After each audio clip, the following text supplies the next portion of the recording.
प्रधानमंत्री मोदी ने कहा कि सरकार ने युवाओं के भविष्य की सुरक्षा के लिए बिना दबाव ऑनलाइन गेमिंग नियंत्रण करने वाला कानून लागू किया है। ऑनलाइन गेमिंग प्रचार और विनिमय अधिनियम 2025 के तहत मनी गेम्स पर रोक, जबकि ई स्पोर्ट्स को बढ़ावा मिलेगा। पीएम मोदी ने शिक्षकों से छात्रों को गेमिंग और जुए में फर्क समझाने का आग्रह किया है। प्रधानमंत्री मोदी ने कहा कि सरकार ने युवाओं के भविष्य को सुरक्षित रखने के लिए ऑनलाइन गेमिंग को नियंत्रित करने वाला नया कानून बिना किसी दबाव के लागू किया है। उन्होंने स्पष्ट किया कि गेमिंग बुरा नहीं है, लेकिन जुआ युवाओं और परिवारों को बर्बाद कर रहा है।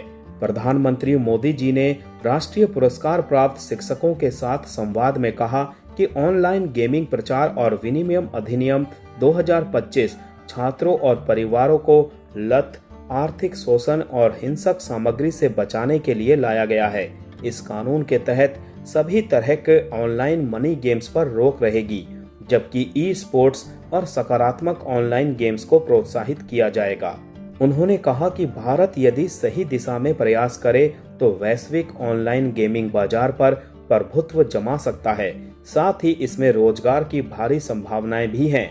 पीएम मोदी ने शिक्षकों से आग्रह किया कि वो छात्रों को गेमिंग और जुए के अंतर के बारे में जागरूक करें। प्रधानमंत्री ने बताया कि कई लोग, खासकर युवा और गृहिणियां, ऑनलाइन जुए में फंसकर कर्ज और आत्महत्या जैसे खतरनाक हालात तक पहुंच जाते हैं।